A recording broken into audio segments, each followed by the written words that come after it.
እስቲ አሁን የደስታም የሐዘን የምትላቸው አሁን ጆን ዳንኤል ስታስብ የደስታ ጥግና የሐዘን ጥግ ምንድነው? ያው ያዘንኩበት ቅድም ነገር ያለው ለእናትና አባቴ ወደ ዘይዱ ጊዜ በጣም ከፍቶኝ ነበር። በጣም ነበር ያዘንኩት። በጣም የተደሰትኩበት ቀን ደግሞ ማረሚያ ቤት ውስጥ ሆኜ ነው። ልጄ የተወለደ ቀን እና ማታ ሌሊቱን አልተኛውም ነበር። በቃ ላይክ በጣም ስቃይ ነበር ምናምን በቃ እዛ ጠዋት መተው በሰላም ተገላግላለች ሲሉኝ ላይክ የሚገርም ደስታ ነው የተሰማኝ። ጭንቀቴን ሲያዩ ስለነበረ በቃ ሴሌብሬት ማድረግ ጀመረ። ሁሉም ሰው ስንጨፍር ነበር ቤት ውስጥ። ዋው!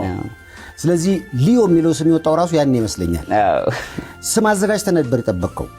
አዎ። ሊዮ እኮ ወደ ሊዮኔል ሜሲ ይሄዳል። አዎ። አይደል? በብዙ ነገር ይተረጎማል።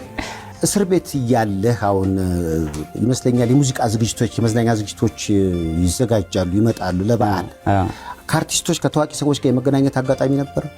ቂሊንጦ አልነበረም፣ የፍርድ ክልል ነበር የነበረው። ቂሊንጦ ነበር የነበርኩት።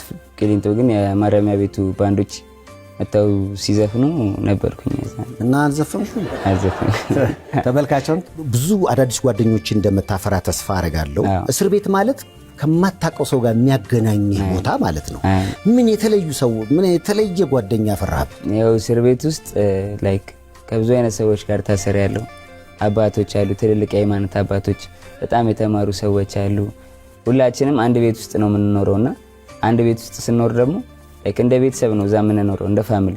አሁን እናት አባት ጋር ስንኖር ወንድማማች ሆነ እንዴት ነው ቤት ውስጥ የምትሆነው? እንደዛ ነው የምንሆነው።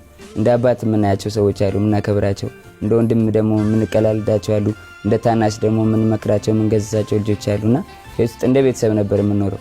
አሁን ካልበላው ራሱ ሳልበላ ልተኛ ካልኩኝ እንዲህ ሳበላ ምናምን ብሎ እኔ ጋር ባይኖር ምግብ ይዞ መጥቶ ምንም ያለውን ዳቦ ምንም በልተን እንተኛለን፣ ያለውን ተካፍለን ማለት ነው። ብታመም ቀድሞ ደርሰው ወደ ሕክምና የሚወስዱኝ እነሱ ናቸውና ላይክ ቤተሰባዊ ነበር ማረሚያ ቤት ውስጥ። በጣም እስር ላይ ያለ ታመ ነበር?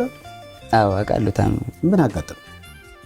ብዙ ጊዜ ታመ ያለው አንዴ ስኳሬ ዝቅ ብሎ ነበር በጣም ጨጓራ ምናምን። አሁን ከወጣ በኋላ ተስተካክሏል። አሁን በነፃነት በሙሉ ጤንነት ጆን ዳንኤል ወደ ቀድሞ ስራው ተመልሷል። አድናቂዎችን